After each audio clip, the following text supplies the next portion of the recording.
Do you have a paranormal story you want to share on Night Dreams Talk Radio? You could be a guest. Email us at nightdreamstalkradio@gmail.com. And we are back. Well, I hope everybody, is having a great day. I got a funny feeling tonight, a lot of people, after they listen to Terry Lovelace, is going to have a hard time sleeping. I know I will. I tell you, I've been anticipating Terry being on for the past week.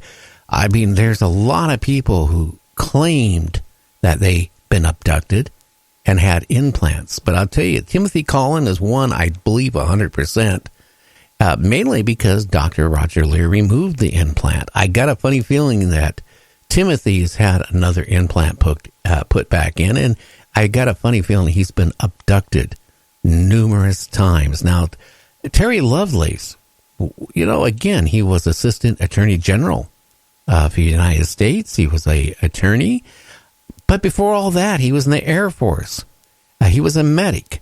And that him and his buddy went camping, and then they saw that bright light. I think it's going to be really scary what all he has to say here tonight. It's going to put goosebumps on top of your goosebumps. So make sure you're still listening at 7:03 tonight when we bring him on. Now, James, do you have another interesting UFO or abduction case or anything you can talk about? I do. I've got all my flyers up, asking for reports of cryptids or whatever throughout, Facebook and all over.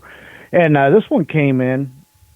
Now, this did happen back in 1977, but I will read it to you straight from the witness. I just say it's anonymous. I know who she is, but here's what she said. She said, "I saw a UFO up close in the spring of 1977. A friend called and said he was listening in on a police scanner, and apparently the authorities in two small towns on either side of us were going crazy. Police in one town were chasing it through my area. I watched out the back window and saw it cruising along," meaning the UFO, "extremely slow, very near my home. As it was starting to move past me, I was in an enclosed porch with tall windows. I remember saying, 'Don't leave,' to herself, to the UFO. 'I want to see you.' The craft stopped a little above, but in front of my window and hovered. It was very small. I remember thinking, this tiny thing made it through around barriers, the universe, no way. Now I realize it probably was a scouting craft that zips up into a mothership to go home. The metal of this small craft was a dull gray. There was a narrow row of windows with dim lighting. The undercarriage revolved counterclockwise around the circular metal stable center. No sound came from this ship, no visible air movement. All of a sudden, the metal of the entire craft started to turn from dull, drab gray to a golden hue. It got brighter and brighter. As quickly as it had changed color, the metal of the whole craft rescinded back to a gray. Then the ship shot off, straight ahead, not up, and was gone. I just stood there in shock. That type of aircraft cruises, hovers, and shoots off at a tremendous speed. I never forgot it. There was a write-up in the local newspaper saying that many people saw this aircraft and could not identify it. Now, I've got all the information on the newspaper and the dates and all that, too. But that was just one report that came in last week. Interesting. I mean, do you have any more? Yeah, there's another one. This one here is very intriguing. And it kind of ties in. There was, in the research I have done, there was a lot of patterns and connecting things that I have found between the years of 1971 to 74. Even concerning tonight's guest, Terry, Calvin Parker, and there's this one here. Now, I'm not going to say the name of it, but this happened in the summer of 71, and it was near Edwards Air Force Base. And what took place was an alleged UFO crash. Now, this crash, several people came running to this crash, and when they got there, the military came, and of course they pulled out their guns in a very threatening way, said, "Leave right now," And of course the people left, but there was witnesses to that. Now, there was another guy here who claimed to have witnessed this UFO landed, or crashed there, rather, and several others. Now, when they approached, and there was witnesses that seen this, and especially when they approached, there was apparently one or two dead aliens, and there was another one very disoriented, gray types, the gray type aliens. Now, what is very astonishing in this little UFO, there was a woman inside, a human woman in a pink jumpsuit, very disoriented from the crash.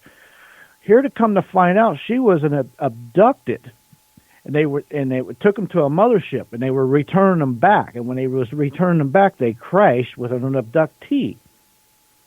Now it gets a little bizarre because I guess the military were kicking the dead aliens, make sure they were dead, and the one was still alive, and so they took that one, and they handcuffed the lady because they didn't know better, I guess. But anyway, the lady, she wakes up on a military base somewhere on a operating table or whatever, and she looks up and she can see a big wig general and some suited people, and beside the general is two aliens that had like pumpkin type heads that she had flashbacks of being abducted when she was a kid by these aliens.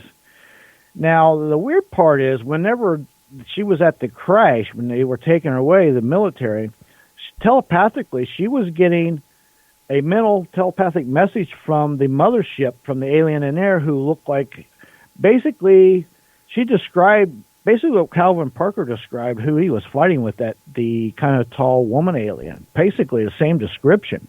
And it was telling her, it's okay, we're so sorry, we didn't mean for this to happen. We'll try to help you if we can.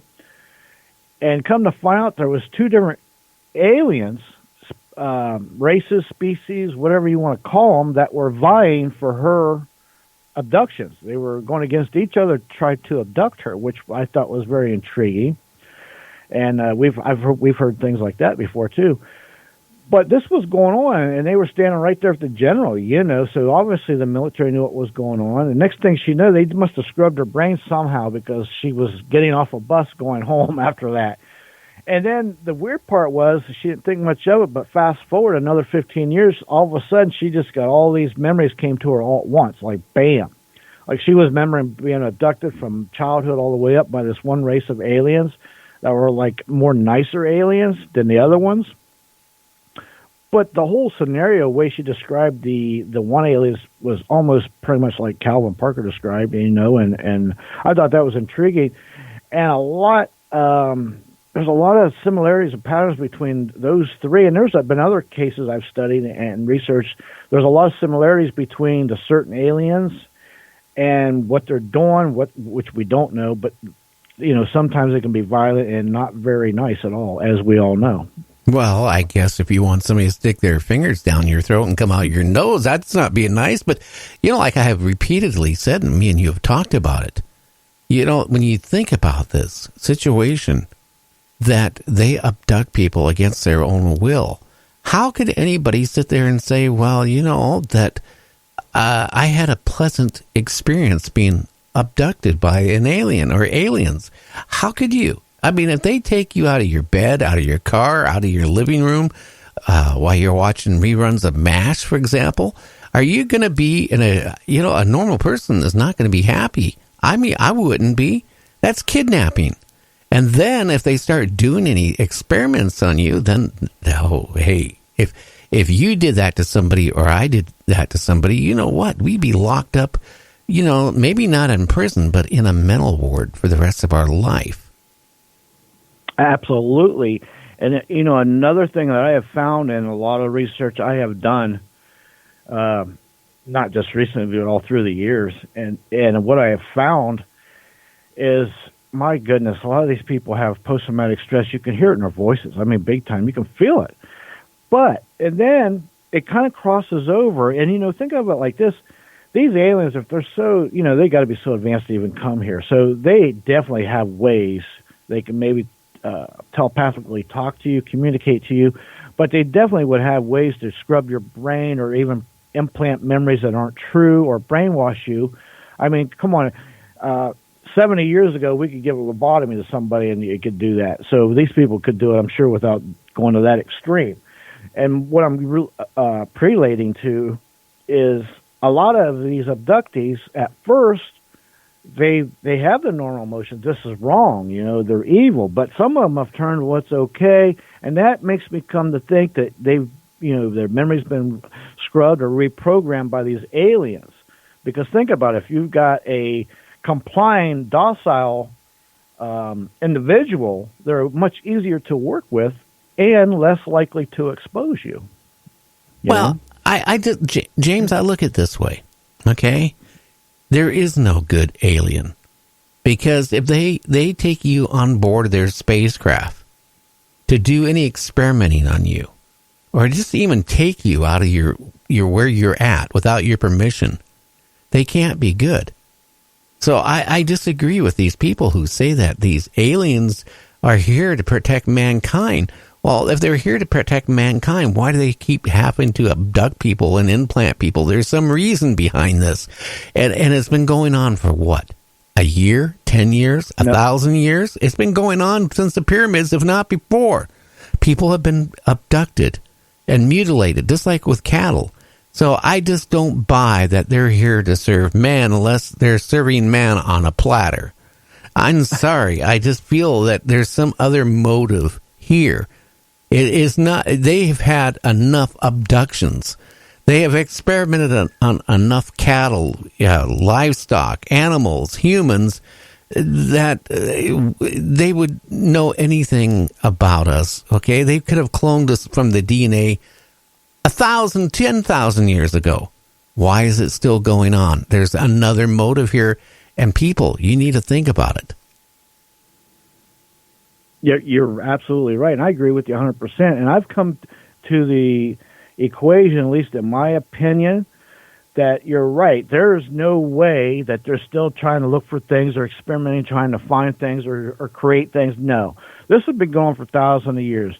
The only reason at this point that they could still be doing this is because they must have to do it, because they must need something from us, maybe in our blood or whatever, or animals' blood or whatever, to sustain maybe their existence of being here while they're here, or maybe for food or whatever it may be. There's a reason they need it. It's not because they want it to experiment with us or to do that stuff. I don't buy that no more, because this common sense tells you an advanced species that have been coming here for, who knows, thousands of years and been doing that same thing. You know darn well they've found whatever they want to find. So they obviously, it's so clear to me that they're doing it because they need to, again, to either sustain their existence here or whatever, but it's something along those lines. Yeah, I just think, I was sitting there in bed the other night, I was listening to an old Art Bell show, and I was listening to his guest, and it just hit